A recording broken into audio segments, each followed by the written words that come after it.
ओम श्री गणेशाय नमः। ओम नमः शिवाय। नमस्कार। देव रूट्स स्टोरीज में आपका हार्दिक स्वागत है। भगवान भोलेनाथ के श्री चरणों में कोटि कोटि प्रणाम।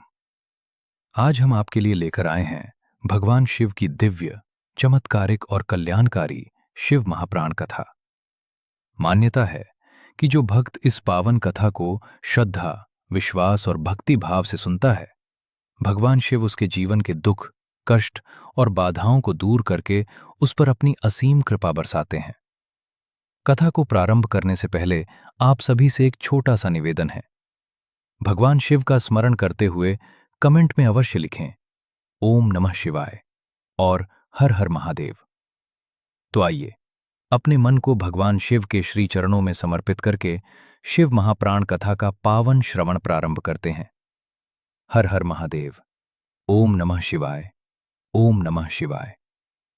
त्रिलोकी के स्वामी, देवों के देव महादेव, करुणा सागर भगवान शिव को कोटि कोटि प्रणाम। जिनकी जटाओं से मां गंगा अवतरित हुईं, जिनके मस्तक पर अर्धचंद्र शोभायमान है, जिनके कंठ में कालकूट विष सुशोभित है, जो भूत प्रेत देव दानव मानव और संपूर्ण सृष्टि के पालनहार हैं, ऐसे महाप्राण भगवान शिव की ये दिव्य कथा आरंभ होती है। जो श्रद्धापूर्वक इस कथा का श्रवण अथवा पाठ करता है, उसके जीवन के अनेक दुख दूर होते हैं, मन को शांति प्राप्त होती है और भगवान शिव की कृपा उस पर सदैव बनी रहती है। प्राचीन काल की बात है, जब न दिन था न रात्रि थी, न पृथ्वी थी न आकाश था, न जल था न अग्नि थी और न ही वायु का अस्तित्व था। संपूर्ण ब्रह्मांड शून्य और निस्तब्ध था। उस समय केवल एक ही सत्ता विद्यमान थी, जो अनादि, अवनंत और अविनाशी थी। वही सत्ता महाप्राण शिव के रूप में संपूर्ण सृष्टि में व्याप्त थी। भगवान शिव का ना कोई आदि है और ना कोई अंत। वे स्वयंभू हैं, काल के भी महाकाल हैं और मृत्यु के भी मृत्युंजय हैं। शास्त्रों में कहा गया है कि भगवान शिव ही सृष्टि के आदि और अंत हैं। वे निराकार भी हैं और साकार भी। जब सृष्टि का निर्माण नहीं हुआ था, तब वे निराकार ब्रह्म के रूप में विद्यमान थे, और जब सृष्टि का विस्तार हुआ, तब उन्होंने अनंत रूप धारण कर संपूर्ण जगत का कल्याण किया। इसी कारण उन्हें महाप्राण कहा जाता है, क्योंकि संपूर्ण सृष्टि का प्राण उन्हीं से उत्पन्न होता है और अंततः उन्हीं में विलीन हो जाता है। एक समय देवताओं के मन में यह जिज्ञासा उत्पन्न हुई कि भगवान शिव का वास्तविक स्वरूप क्या है। क्या वे केवल कैलाश पर्वत पर निवास करने वाले योगी हैं अथवा संपूर्ण ब्रह्मांड की आत्मा है? तब महर्षियों ने कहा कि भगवान शिव को केवल नेत्रों से नहीं, अपितु श्रद्धा और भक्ति से जाना जा सकता है। जिस प्रकार सूर्य का प्रकाश संपूर्ण संसार को प्रकाशित करता है, उसी प्रकार भगवान शिव की कृपा संपूर्ण सृष्टि का पालन करती है। महर्षियों ने आगे कहा कि भगवान शिव अत्यंत सरल और भोले हैं। वे केवल भाव के भूखे हैं। उन्हें स्वर्ण और रत्नों से अधिक प्रिय एक लोटा जल और सच्चे हृदय की भक्ति है। वे श्मशान में निवास करते हुए कैलाश के अधिपति हैं। वे नागों को धारण करते हुए भी देवताओं के देव हैं। वे भस्म धारण करते हुए भी संपूर्ण ऐश्वर्य के स्वामी हैं। यही भगवान शिव की महिमा है कि वे भक्त के प्रेम से बंध जाते हैं। कथा है कि एक निर्धन ब्राह्मण प्रतिदिन जंगल से लकड़ियां काटकर अपना जीवन निर्वाह करता था। एक दिन वो अत्यंत दुखी होकर वन में बैठ गया और रोने लगा। उसने आकाश की ओर देखकर कहा, हे प्रभु, यदि आप वास्तव में भक्तों की पुकार सुनते हैं तो मेरी सहायता कीजिए। उसी समय उसकी दृष्टि समीप स्थित एक शिवलिंग पर पड़ी। उसके पास न पुष्प थे, न धूप और न ही कोई पूजा सामग्री। उसने अपने आंसुओं से शिवलिंग का अभिषेक किया और समीप के वृक्ष से कुछ पत्तियां लाकर अर्पित कर दी। उसके हृदय में भगवान शिव के प्रति अटूट श्रद्धा उत्पन्न हो गई। वो प्रतिदिन उसी प्रकार भगवान शिव की पूजा करने लगा। कुछ समय पश्चात उसके जीवन में अद्भुत परिवर्तन होने लगा। उसके घर में सुख समृद्धि का आगमन हुआ। उसकी संतानें स्वस्थ और प्रसन्न रहने लगीं तथा उसके मन का भय दूर हो गया। तब उसे अनुभव हुआ कि भगवान शिव को बाहरी आडंबर नहीं, अपितु भक्त का निष्कलुष प्रेम प्रिय है। भगवान शिव की यही विशेषता उन्हें अन्य सभी देवताओं में अद्वितीय बनाती है। वे दुष्टों का विनाश करते हैं तो भक्तों पर अपार कृपा भी बरसाते हैं। वे एक ओर रौद्र रूप धारण करके अधर्म का नाश करते हैं तो दूसरी ओर आशुतोष बनकर अपने भक्तों की प्रत्येक उचित कामना पूर्ण करते हैं। महादेव के कण कण में करुणा का वास है। उन्होंने कभी अपने भक्तों में ऊंच नीच का भेद नहीं किया, चाहे वह व्याध हो, चांडाल हो, राजा हो अथवा निर्धन ब्राह्मण। जिसने भी सच्चे मन से उनका स्मरण किया, उन्होंने उसे अपना लिया। यही कारण है कि भगवान शिव को भोलेनाथ कहा जाता है। शिव महाप्राण की यह कथा केवल एक धार्मिक आख्यान नहीं है, बल्कि यह हमें जीवन का सत्य भी सिखाती है। यह हमें बताती है कि अहंकार का त्याग, सत्य का पालन, करुणा, क्षमा और भक्ति ही भगवान शिव को प्राप्त करने का सरल मार्ग है। जो मनुष्य अपने जीवन में इन गुणों को धारण करता है, भगवान शिव की कृपा उस पर स्वतः बरसने लगती है। कहा जाता है कि भगवान शिव के पंचाक्षरी मंत्र एयूएम नमः शिवाय में संपूर्ण वेदों का सार निहित है। जो मनुष्य श्रद्धापूर्वक इस मंत्र का जप करता है, उसके जीवन के अनेक कष्ट दूर होने लगते हैं। भगवान शिव अपने भक्तों के पापों का नाश कर उन्हें ज्ञान, वैराग्य और मोक्ष का मार्ग प्रदान करते हैं। अब समय आ गया था जब संपूर्ण सृष्टि भगवान शिव की उस दिव्य लीला की साक्षी बनने वाली थी, जिसने ब्रह्मा और विष्णु के अहंकार को समाप्त कर उन्हें यह अनुभव कराया कि महादेव ही अनंत और अविनाशी परम तत्व हैं। अनंत काल के प्रवाह में एक समय ऐसा आया जब सृष्टि के संचालन को लेकर भगवान ब्रह्मा और भगवान विष्णु के मध्य विचार विमर्श होने लगा। भगवान ब्रह्मा स्वयं को सृष्टि का रचयिता मानते थे और भगवान विष्णु स्वयं को उसका पालन करता। धीरे धीरे यह विचार विमर्श इस प्रश्न में परिवर्तित हो गया कि दोनों में श्रेष्ठ कौन है। देवगण भी इस रहस्य को जानने के लिए उत्सुक थे। भगवान विष्णु ने विनम्रतापूर्वक कहा, हे ब्रह्मदेव, आप सृष्टि के रचयिता हैं, अतः आपका स्थान अत्यंत पूजनीय है। किंतु इस संपूर्ण ब्रह्मांड का आधार कौन है, यह रहस्य तो परमात्मा ही जानते हैं। ब्रह्मा जी ने उत्तर दिया, हे विष्णु, यदि मैं सृष्टि की रचना करता हूं तो मुझसे श्रेष्ठ कौन हो सकता है।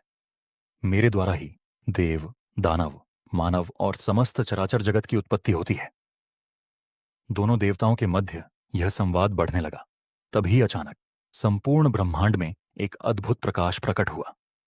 वह प्रकाश इतना दिव्य और तेजस्वी था कि उसकी आभा के सामने करोड़ों सूर्य का प्रकाश भी मंद प्रतीत होने लगा। देवगण विस्मित होकर उस अलौकिक दृश्य को देखने लगे। कुछ ही क्षणों में वह प्रकाश एक विराट अग्निस्तंभ के रूप में प्रकट हो गया। उसका आदि और अंत किसी को दिखाई नहीं दे रहा था। वह आकाश से भी ऊंचा और पाताल से भी गहरा प्रतीत हो रहा था। उसका तेज संपूर्ण दिशाओं में फैल गया था। देवता भय और आश्चर्य से कांप उठे। किसी की समझ में नहीं आ रहा था कि यह दिव्य स्वरूप किसका है। तब आकाशवाणी हुई, हे ब्रह्मा और विष्णु, जो इस दिव्य ज्योति का आदि अथवा अंत खोज लेगा, वही स्वयं को श्रेष्ठ कहने का अधिकारी होगा। यह सुनकर भगवान विष्णु ने कहा, मैं इस दिव्य ज्योति का मूल खोजने के लिए पाताल की ओर जाता हूं। इतना कहकर उन्होंने वराह का स्वरूप धारण किया और नीचे की ओर प्रस्थान किया। भगवान ब्रह्मा ने कहा, मैं इसके शिखर की खोज करूंगा। उन्होंने हंस का स्वरूप धारण किया और आकाश की ओर उड़ चले। युगों के समान प्रतीत होने वाले असंख्य वर्षों तक दोनों देवता उस ज्योति के आदि और अंत की खोज करते रहे, किंतु उन्हें सफलता प्राप्त नहीं हुई। भगवान विष्णु निरंतर नीचे जाते रहे, परंतु उस दिव्य स्तंभ का अंत उन्हें कहीं दिखाई नहीं दिया। अंततः उन्होंने समझ लिया कि यह कोई सामान्य शक्ति नहीं, अपितु स्वयं परम ब्रह्म का स्वरूप है। उन्होंने विनम्रतापूर्वक अपने प्रयास को समाप्त किया और पुनः उसी स्थान पर लौट आए। उन्होंने अपने हाथ जोड़कर कहा, मैं इस दिव्य ज्योति का अंत नहीं खोज सका। मैं स्वीकार करता हूं कि यह शक्ति मेरी सामर्थ्य से परे है। उधर भगवान ब्रह्मा भी उस ज्योति के शिखर तक नहीं पहुंच सके। मार्ग में उन्हें एक केतकी पुष्प दिखाई दिया जो उसी ज्योति से नीचे की ओर प्रवाहित हो रहा था। ब्रह्मा जी ने उससे पूछा, हे पुष्प, क्या तुम इस ज्योति के शिखर से आ रहे हो? केतकी पुष्प ने उत्तर दिया, मैं अनादिकाल से इसी दिव्य ज्योति के मध्य प्रवाहित हो रहा हूं। मैं नहीं जानता कि इसका आदि कहां है और इसका अंत कहां है। तब ब्रह्मा जी के मन में एक विचार उत्पन्न हुआ। उन्होंने केतकी पुष्प से कहा, यदि तुम मेरे साथ चलकर यह कह दो कि मैं इस ज्योति के शिखर तक पहुंच गया था तो मुझे श्रेष्ठ माना जाएगा। केतकी पुष्प उनके आग्रह को अस्वीकार न कर सका और उनके साथ लौट आया। जब दोनों देवता पुनः उस स्थान पर पहुंचे तब भगवान विष्णु ने सत्य स्वीकार करते हुए कहा, मैं इस ज्योति का अंत नहीं खोज पाया, यह परम अनंत स्वरूप है। किंतु भगवान ब्रह्मा ने कहा, मैं इसके शिखर तक पहुंच गया था और केतकी पुष्प इसका साक्षी है। जैसे ही यह असत्य वचन बोला गया उसी क्षण उस दिव्य अग्निस्तंभ से एक अद्भुत स्वर गूंज उठा। संपूर्ण ब्रह्मांड शिवमय हो गया। अग्निस्तंभ के मध्य से शिव अपने दिव्य स्वरूप में प्रकट हुए। उनके मस्तक पर अर्धचंद्र सुशोभित था। जटाओं से दिव्य प्रकाश प्रस्फुटित हो रहा था और उनके मुखमंडल पर अनंत करुणा एवं तेज का अद्भुत संगम दिखाई दे रहा था। भगवान शिव ने भगवान विष्णु की ओर देखकर कहा, हे विष्णु, तुमने सत्य का आश्रय लिया है, इसलिए संपूर्ण जगत में तुम्हारी पूजा होगी और तुम मेरे परम प्रिय रहोगे। इसके पश्चात उन्होंने भगवान ब्रह्मा की ओर देखकर कहा, हे ब्रह्मा, असत्य का सहारा लेकर कोई भी महान नहीं बन सकता। अहंकार मनुष्य ही नहीं, देवताओं के पतन का भी कारण बनता है। भगवान शिव ने आगे कहा, आज से पृथ्वीलोक में तुम्हारी स्वतंत्र पूजा अत्यंत दुर्लभ होगी और केतकी पुष्प भी मेरी पूजा में स्वीकार नहीं किया जाएगा। ये सुनकर भगवान ब्रह्मा को अपनी भूल का गहरा पश्चाताप हुआ। उन्होंने भगवान शिव के चरणों में गिरकर क्षमा मांगी। भगवान शिव करुणामूर्ति हैं। उन्होंने उन्हें क्षमा तो कर दिया किंतु अपने वचन को परिवर्तित नहीं किया। भगवान विष्णु और ब्रह्मा दोनों ने उस अनंत ज्योति को प्रणाम किया। तब भगवान शिव ने कहा, मैं ही सृष्टि का आदि और अंत हूं। मैं ही सृजन, पालन और संहार का कारण हूं। मैं निराकार भी हूं और साकार भी। संपूर्ण जगत मेरे ही स्वरूप से उत्पन्न होकर अंततः मुझ में ही विलीन हो जाता है। दिव्य ज्योति को ही आगे चलकर ज्योतिर्लिंग कहा गया। इसी कारण भगवान शिव के 12 ज्योतिर्लिंगों की पूजा संपूर्ण भारतवर्ष में अत्यंत श्रद्धा के साथ की जाती है। जो भक्त सच्चे मन से भगवान शिव का स्मरण करता है उसके जीवन के अज्ञान और अहंकार का नाश हो जाता है। यह कथा हमें सिखाती है कि ज्ञान से भी श्रेष्ठ विनम्रता है और सामर्थ्य से भी श्रेष्ठ सत्य। भगवान शिव केवल भक्ति से प्रसन्न होते हैं, अहंकार से नहीं। AUM नमः शिवाय। शिव महाप्राण कथा यहीं पूर्ण होती है। यदि आपने इस कथा को श्रद्धा और भक्तिभाव से सुना है तो भगवान भोलेनाथ की कृपा आप और आपके पूरे परिवार पर सदैव बनी रहे। यदि आपको यह पावन कथा पसंद आई हो तो इसे अधिक से अधिक शिव भक्तों तक अवश्य पहुंचाई और हमारे साथ जुड़े रहें।